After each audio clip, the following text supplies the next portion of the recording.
औज़ुबिल्लाहि मिनश्शैतानिर्रजीम बिस्मिल्लाहिर्रहमानिर्रहीम अल्लाहुम्मा सल्लि अला मुहम्मद व आलि मुहम्मद अस्तगफिरुल्लाह रब्बी मिन कुल्लि ज़ंबिन व अतूबु इलैहि ला इलाहा इल्लल्लाहु मुहम्मदुर रसूलुल्लाह अस्तगफिरुल्लाह रब्बी मिन कुल्लि ज़ंबिन व अतूबु इलैहि। आए अल्लाह, तू अकेला और बेनियाज है और मैं इस्तग़फ़ार करने वालों में हूँ, तौहीद का कलमा पढ़ने वालों में हूँ। मैं खौफज़दा हूँ, उम्मीदवारों में हूँ और रग़बत रखने वालों में हूँ। तू मुझ पर रहम फरमा। हज़रत अली करमुल्लाह वजह फरमाते हैं कि गुनाह का ना करना बाद में मदद मांगने से आसान तर है। अस्सलामु अलैकुम वरहमतुल्लाहि वबरकातुहू। रिस्पेक्टेड स्टूडेंट्स, आज मोरखा 7 रजबुल मुरज्जब 1442 20 फरवरी सन 2021 बारोज़ हफ्ता। अल्लाह रब्बुल इज़्ज़त के ख़ास करम से आज हमारा लेक्चर नंबर 3 है, लॉ ऑफ एविडेंस, कानून शहादत आर्डर। इसमें हम अभी इब्तदाई स्टेजेस में हैं, जिसमें आज हम इंशाअल्लाह ताला करेंगे इंटरप्रिटेशन का आर्टिकल 2। ये आज के लेक्चर में मुकम्मल नहीं होगा। कबल ज़ी इससे गुजारिश कि बेटा ज़रा मसरूफियात काफ़ी ज़्यादा हो गई, लेक्चर में अब ज़रा शायद ताख़ीर भी होगी, लेकिन ये सिलसिला चलता रहेगा। नेक्स्ट लेक्चर किस दिन होगा अभी हतमी तौर पर नहीं कहा जा सकता। बाकी अल्हम्दुलिल्लाह सब खैरियत है, अल्लाह पाक का बहुत ही करम है। मसरूफियात वो ज़रा तहकीक की वजह से हैं, क्योंकि डाइमेंशनली बहुत सारी चीज़ें आप लोगों को बतानी होती है ना, इस वजह से ज़रा हम सोच रहे हैं कि कुछ अरसा बेहतरीन तरीके से तहकीक कर लें, उसके बाद फिर ये हमारा सिलसिला आगे चलता रहेगा। बाकी आप लोग दुआओं में हमेशा बेटा याद रखें, अल्लाह रब्बुल इज़्ज़त हम पर बहुत ज़्यादा करम करे। अब बेटा ये शुरू में जैसे आप लोगों को बताया था लॉ ऑफ एविडेंस, इसको प्रैक्टिकली समझने के लिए हमें सबसे ज़्यादा बुनियादी जोर देना पड़ेगा एविडेंस पर। जब एविडेंस का मौजू हमारा सही काबिल समझ हो जाएगा, उसके बाद फिर नेक्स्ट कानून शहादत आर्डर हमारे लिए बहुत ज़्यादा आसान होगा। तो इसके लिए जैसे शुरू में आप लोगों को बेटा काबिल अज़ीम बता चुके हैं, लेकिन इससे पहले आप लोग एविडेंस की डेफिनेशन देख लें। बार बार इस चीज़ पर इसलिए बेटा तवज्जो दे रहे हैं ताकि आप लोगों को हतमी आसानी हो जाए। अब evidence includes all statements which the court permits or requires to be made before it by witnesses। बेटा शहादत क्या है? तमाम बयानात जो अदालत जिसकी इजाज़त देती है या फिर अदालत मांग लेती है। ऑल स्टेटमेंट्स, बेटा अदालत को फैसले के लिए जो कुछ भी तलब हो या कोई पार्टी अदालत से इजाज़त मांगे, वो चीज़ें आ जाती हैं अदालत के सामने। अब इसको प्रूव या डिसप्रूव करना होता है, उसके लिए बेटा विटनेसेस की ज़रूरत होती है। किन मामलात में, किन हालात में? अब ये देखें next, in relation to matters of fact under inquiry such statements are called oral evidence. बेटा जब गवाहान अदालत के सामने ज़बानी बयान देते हैं, सिलसिला आप लोगों को इंशाल्लाह ताला बताते जाएंगे वक्तन फ़क्तन। आप लोगों को पता है कि एविडेंस कितने हिस्सों पर मुश्तमिल होती है। एक गवाह का पहले एग्जामिनेशन इन चीफ होता है, फिर उस पर जरा होती है क्रॉस एग्जामिनेशन। अब ओरल एविडेंस क्या है? Are called oral evidence statements जो अदालत के सामने दी जाएं।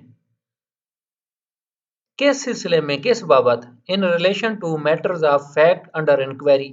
अब बेटा इंक्वायरी क्या है? अदालत के सामने वेरी सिंपल एक सादा सी बात समझ लें। बेटा जज साहब बैठे हैं, कोर्ट है, सिविल कोर्ट है या क्रिमिनल कोर्ट है। कोर्ट को एक वसी मैनू में ले लें, अगरचे कानून शहादत आर्डर का तलाक फैमिली लाज में नहीं होता और रेंट में भी नहीं होता, और भी शायद कोई कवानीन हो सकते हैं जिनमें कानून शहादत की एप्लीकेशन को अतलाक को एक्सक्लूड कर दिया गया हो। लेकिन बेटा हम जनरली बात कर रहे हैं, जज साहब बैठे हैं, कोर्ट है, उनके सामने वकला साहबान कुछ बयान करते हैं, मुख्तलिफ मैटर्स होते हैं ना। मिसाल दे रहा हूँ बेटा, सपुर्दारी है कि जी मोटरसाइकिल पुलिस के कब्जे में है, अंडर सेक्शन 550 है, या क्रिमिनल केस रजिस्टर्ड हो चुका है, मुलजिम से मोटरसाइकिल कार बरामद हुई है, केस प्रॉपर्टी पुलिस ने इसे बना लिया है, अब अक्यूज को वो ज़रूरत है, अब उसके वकील साहब कुछ भी कहते हैं, या मेडिकल बोर्ड की कॉन्स्टिट्यूशन की एप्लीकेशन है, या दीगर बेटा कोई भी कार्रवाई हो सकती है। अब इंक्वायरी क्या है? हक और सच अदालत के सामने आ जाना, झूठ है या सच है, इंक्वायरी होती इसी चीज की है। ट्रायल का मकसद क्या है? अगरचे ट्रायल और इंक्वायरी में फर्क है, लेकिन दर हकीकत ये भी एक इंक्वायरी है ना ट्रायल में, कि हक सच का पता चल जाए कि नेचुरल चीज क्या है। अब देखें ना लफ्ज नेचुरल पर बेटा हमेशा गौर करना, हकीकत क्या है, अदालत का काम है हकीकत का अदराक करना। अब नेक्स्ट देखें, all documents produced for the inspection of the court. अब जो डॉक्यूमेंट्स अदालत के सामने पेश होते हैं बेटा, मुख्तलिफ स्टेजेस हैं, ट्रायल के अलावा अदालत मांग लेती है, डॉक्यूमेंट्री एविडेंस आ गई, ठीक है जी, अदालत ने फैसला सुना दिया। अब अदालत का फैसला भी मुख्तलिफ नेचर का होता है, फर्ज क्या क्रिमिनल ट्रायल है, कन्विक्शन है या एक्विटल है, सिविल सूट है, डिग्री है या डिसमिसल है। इसके अलावा मुख्तलिफ मिसलिनियस प्रोसीडिंग्स हैं कोर्ट के सामने, अदालत ने उनको डॉक्यूमेंट्स को देखना है अपनी तसल्ली सेटिस्फेक्शन के लिए बामुताबिक कानून, उसके बाद फैसला कर लेना है। अब बेटा एविडेंस के साथ है डेफिनेशन फैक्ट की। अब देखें, fact includes anything, state of things और relation of things capable of being perceived by the senses. इंतहाई अहम है, पहले भी जोर दे चुका हूं इस चीज पर। कोई चीज, चीजों की हालत, और relation of things capable of being perceived by the senses, बेटा हमेशा पूरी दुनिया का निजाम अदल है, अशरफुल मखलूकात पर मुश्तमिल मुआशरा है, सोसाइटी है, बैनुल अक़वामियत, पूरी दुनिया में ममालिक हैं, इंसान हैं, अशरफुल मखलूकात, अदालतों का निज़ाम है, उनके सामने जज भी इंसान है, इसके सामने इंसान पेश होते हैं गवाहों की शक्ल में। अब इसको ना एक वास्ट टर्म में देख लें जरा, वसी मायनों में फैक्ट की बेटा डेफिनेशन को, एनीथिंग, स्टेट ऑफ थिंग्स, बेटा कोई भी चीज क्या हो सकती है, अदालत में कुछ भी आ जाता है बतौर शहादत, इंसान तो मौजूद है, एग्जामिनेशन चीफ विटनेस कलमबंद करा रहे हैं, बेटा अदालत में शहादत इंसान की ही होनी है ना, इंसान ने ही फैसला करना है। अब वो विटनेस इंसान है, अब उसने क्या साबित करना है, गवाह का मौकफ क्या है, चाहे गवाह आपका प्रोसिक्यूशन का है या डिफेंस साइड का है। अगर क्रिमिनल केसेस में फर्ज किया मुलजिम अपना गवाह पेश कर देता है, बेटा इस सेंस में इस चीज को आप लोगों ने देखना है और परखना है। दोबारा आ जाएं, एनीथिंग, कोई चीज, चीजों की हालत।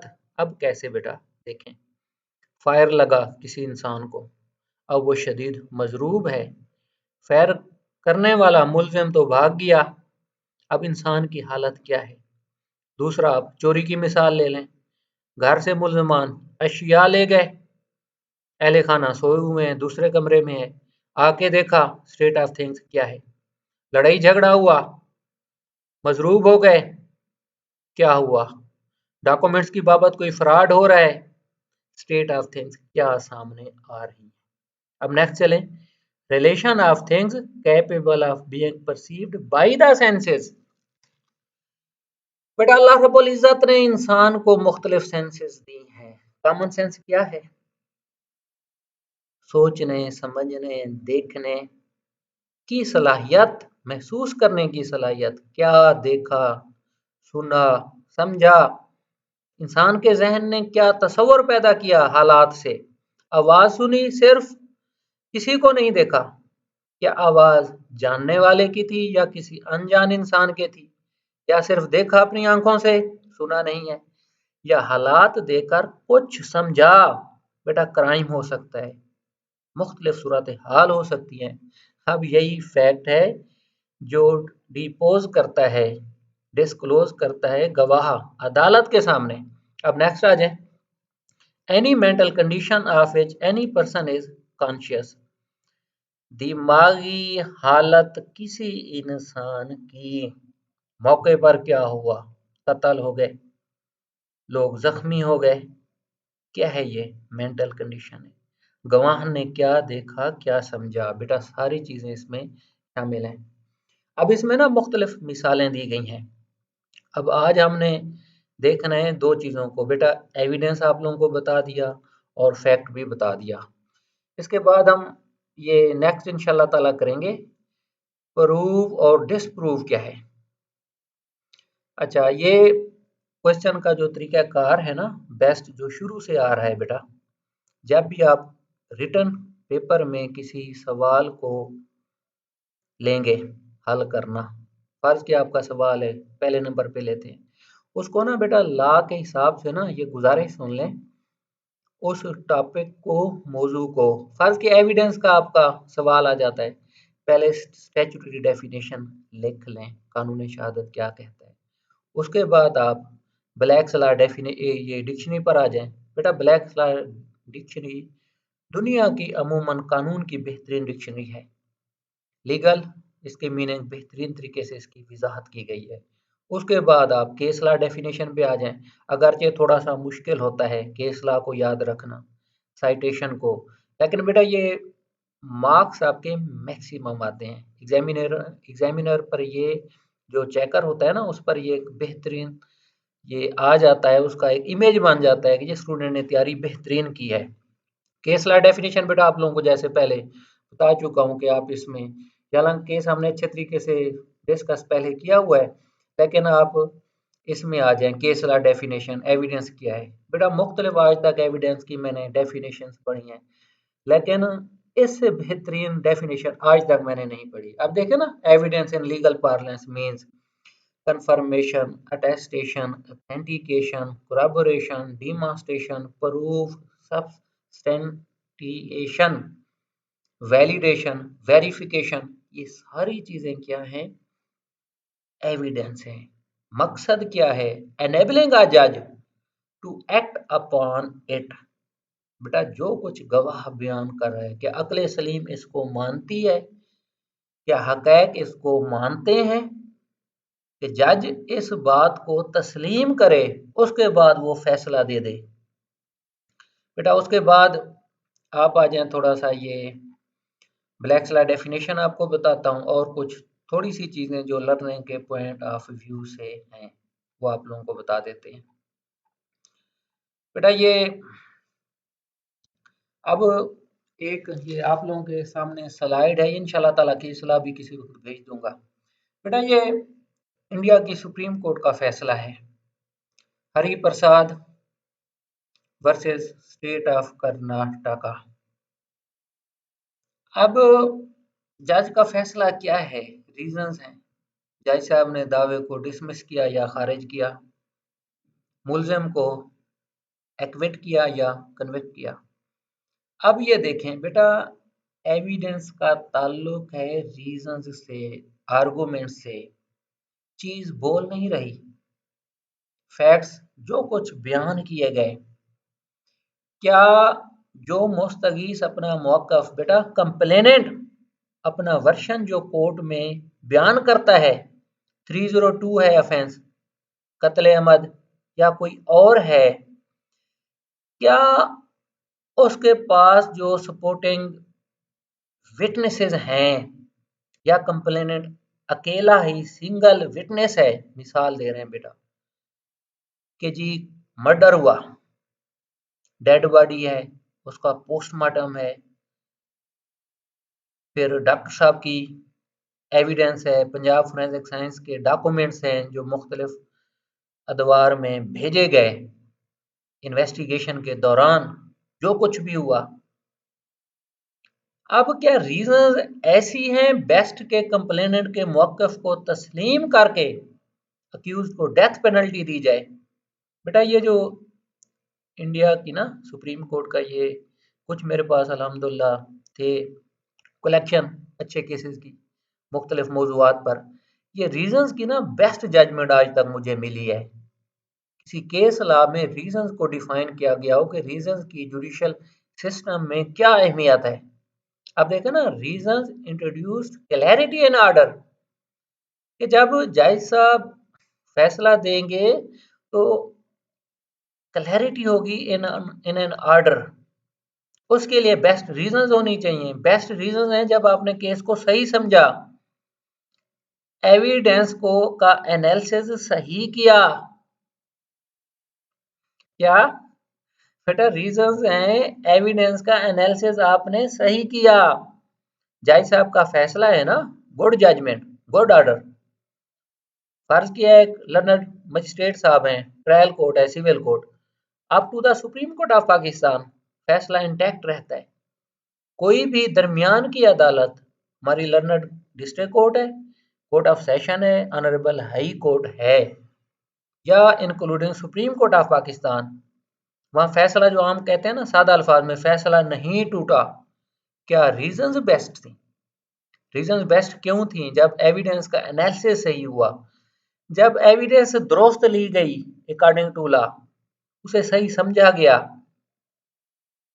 उसको फिर जज साहब ने बेहतरीन तरीके से इंटरप्रेट किया। थीसिस होता है ना बेटा आमतौर पर एक जजमेंट की रिसर्च होती है कि फैक्ट्स आपके सामने बयान किया गया, फिर आपने उनको एक लीगल पार्लेंस में देखना है। अब नेक्स्ट देखें, on plainest consideration of justice, the High Court ought to have set forth its reasons, however brief। बेटा ये ऑनरेबल हाई कोर्ट को ना, जो इंडियन हमारी ये इंडिया की हाई कोर्ट है, उसको ये इंडियन सुप्रीम कोर्ट डायरेक्शन दे रही है कि हाई कोर्ट ने किया क्या है। इसमें हाई कोर्ट ने रीजंस बेस्ट नहीं थी दी जो एविडेंस में थी, उसकी बाबत बेटा है ये। अब नेक्स्ट देखें ना, एडमिनिस्ट्रेटिव ऑर्डर्स, ये लॉर्ड डेनिंग का है बेटा, ये हवाला दिया है लॉर्ड डेनिंग, ये बेहतरीन ज्यूरिस्ट गुजरे हैं हमारी दुनिया के, लॉ की दुनिया के बेहतरीन ज्यूरिस्ट गुजरे हैं।